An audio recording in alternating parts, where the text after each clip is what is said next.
왜곡은 왜곡을 낳기 마련입니다. 약자를 위한다는 명목으로 비정규직 제로 정책을 썼으나 결국 정규직과 비정규직의 갈등을 불러일으켰고, 비정규직 없는 세상 만들겠다는 정책은 일자리 없는 세상 만드는 정책으로 변해가고 있습니다.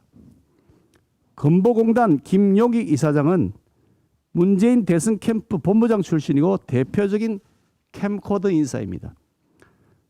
갈등 해결 능력은 없고 또 자리는 아까우니까 보존해야 되겠고, 눈치만 보다가 단식이라는 우스꽝스러운 상황을 연출하고 있습니다. 능력이 안 되면 사퇴를 하면 그만입니다. 왜 사퇴하지 않고 단식 투쟁을 한다는 겁니까? 국민들이 기가 찰 지경입니다. 사상 초유의 건보공단 이사장 단식 사태는 문재인 정권의 정책 실패와 캠코더 인사가 낳은 한편의 블랙 코미디입니다. 그야말로 웃픈 대한민국의 현실이라는 생각이 듭니다. 민주당의 남탓 DNA는 새로운 지도부가 들어서도 여전히 놀라울 정도로 대단한 일관성을 유지하고 있습니다. 이제는 제1야당이 입법 바리케이트를 쳤다면서 민주당이 우리 당을 향해 코미디 같은 말을 하고 있습니다. 민주당은 아직도 자신이 피해자 코스프레를 하면 국민들이 속을 줄로 착각하고 있는 모양입니다. 21대 국회 들어 민주당은 대한민국 역사에 없었던 국회 상임위원회 위원 강제 배정을 시작으로 해서 상임위원장 독식, 상임위 단독 강행 소집과 상임위 단독 날치기 처리, 본회의 단독 강제 소집과 본회의 단독 날치기 상정 처리, 민주당 하고 싶은 대로 다 했습니다. 그야말로 의회 폭거를 마음대로 저질러 왔습니다.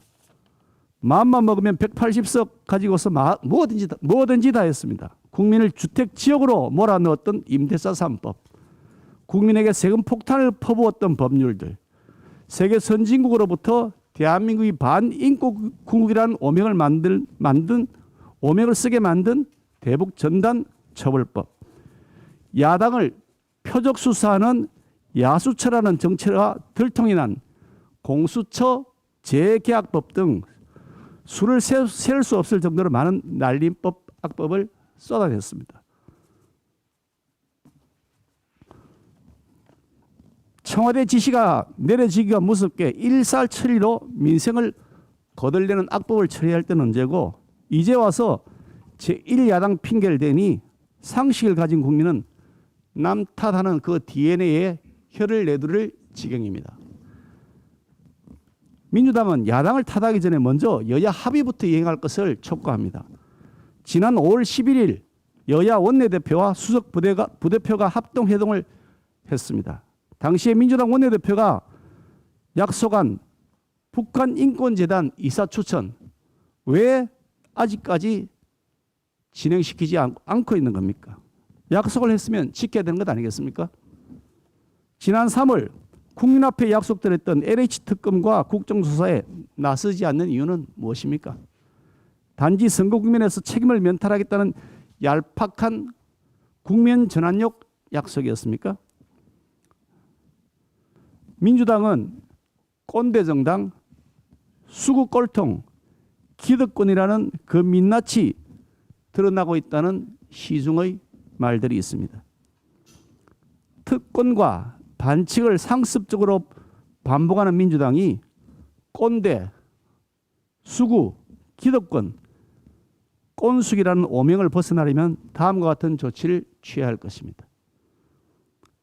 첫째, 민주당은 이미 시행 중인 실정법에 따라 당연히 진행시켜야 할 법적 의무가 있는 북한인권재단 이사 추천 절차를 즉각 이행할 것을 요구합니다.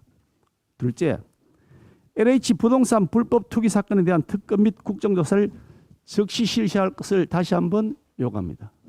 셋째, 세종시 아파트 특별 공급을 투기 수단으로 악용한 범죄자들에 대해 특검 및 국정조사를 즉시 실시할 것을 요구합니다. 넷째, 자영업자와 소상공인들이 정부의 행정 조치 때문에 입은 손실에 대한 완전 보상을 요구합니다. 여당은 말로는 보상을 한다고 하면서도 실제 행동으로는 완전 보상을 하지 않는 꼼수, 속임수, 이중 플레이를 즉각 중단해야 할 것입니다.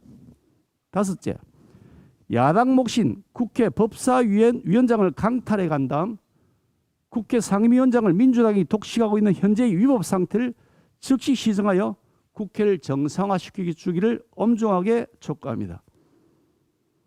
다시 말씀드리지만 작물은 되돌려줘야 할 의무가 있을 뿐이지 이것을 돌려주고 말고 선택할 권리가 민주당에게 있는 것이 아닙니다.